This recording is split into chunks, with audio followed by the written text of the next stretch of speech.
هو مين فينا ما دخلش الجيم اول يوم وراح للكوتش اللي واقف قال له هتمرن ايه؟ قال له جنرال. للاسف ده فخ وقع فيه كل المبتدئين حتى انا. تعمل ايه بقى؟ تعال انا اقول لك. هو ايه المقصود بكلمه جنرال في الاساس؟ هو ان انت بتدخل اول يوم ليك في الجيم تمرن كل عضلات جسمك، يعني فول بودي.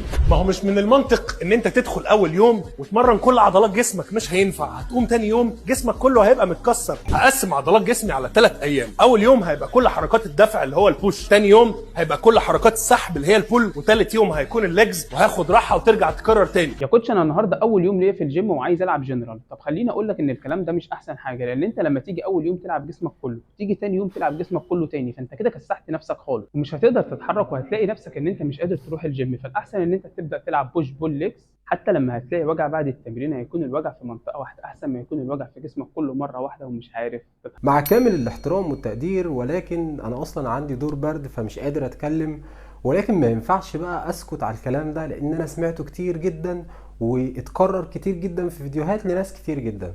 فكان لازم ان انا اقوم اعمل فيديو عن الموضوع ده علشان الناس المبتدئه اللي بتروح في الرجلين وبتصدق الكلام ده. اللي انا عايزه منك انك تخش على اي موقع او اي بحث او اي مصدر موثوق منه وتقرا عن المعلومه بتاعتك وتقولها. بلاش بقى جو ان احنا عرفنا قبل كده وخبره والكلام ده كله. لازم يكون في دراسه وبحث. لو عملت كده هتلاقي اللي هقوله لك في الفيديو ده.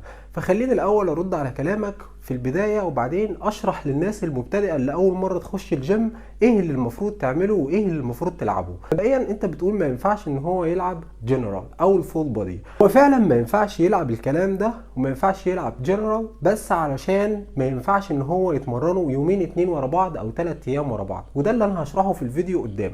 ولكن ما ينفعش ان انا اول مره اخش الجيم العب بوش والعب بول والعب ليج وبعدين اريح، العب 3 ايام. حضرتك بتقول يلعب بوش بول ليج. العقل كده وبالمنطق واحد اول مره في حياته يخش يتمرن يلعب بوش بول ليج 3 ايام ورا بعض وما ياخدش بينهم راحه، والله العظيم ما هيقدر وجسمه هيتكسر اكتر ما انت كنت بتقول. تاني حاجه، هل هو ينفع يلعب بنش بريس ودمبل بنش بريس وشولدر بريس؟ لو احنا دخلنا على البروفايل وشفنا البوش اللي عندك استحاله اي شخص لسه مبتدئ يتمرن الكلام ده. تالت حاجه، في البوش والبول والليج هيلعب بايسبس وهيلعب ترايسبس وهيلعب تمرينة رجل كاملة، ده ممكن يقعد شهر في البيت ما ينزلش الجيم.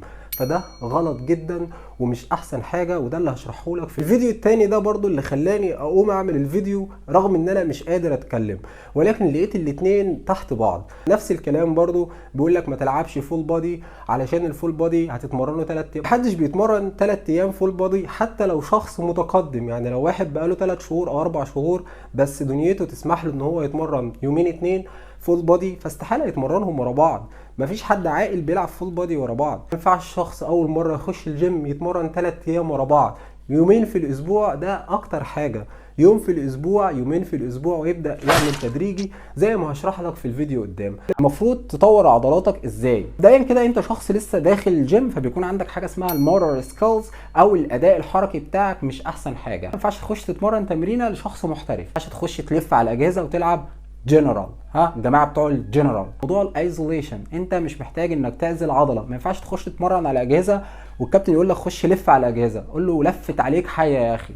ما ينفعش، لازم ان انت تتمرن حاجه اسمها كومباوند، تتمرن الاساسيات اللي هو السكوات البنش بريس، الحاجات دي كلها تتمرنها لو بالبار فاضي، لو مجموعه واحده. طبعا كل الكلام ده بعد ما يعمل لك ايه يا معلم؟ الفتنس اسسمنت. ما ينفعش توصل للفشل العضلي وانت بتتمرن اول مره في حياتك. ليه توصل للفشل العضلي؟ ما ينفعش، يبقى لازم تبقى يكون اقل عدتين من RIR، وبرضو هشرحها في فيديو لوحدها.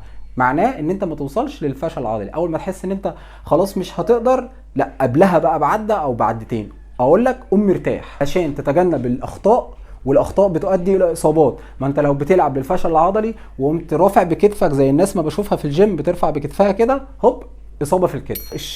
شده التمرين بعد الاحماء والتسخين كويس جدا. شده التمرين بتاعتك بتكون من 50 ل 45 من ال1 RM بتاعتك.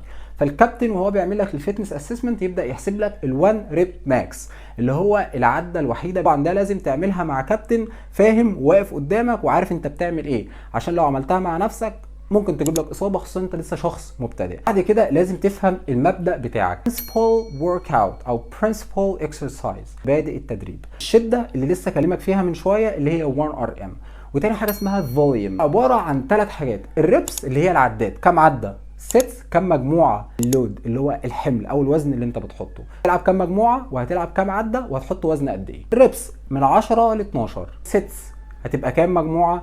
انا شخصيا بفضل ان المجموعات تكون تدريجي، ودي حاجه ما درستهاش، انا خدتها بالخبره.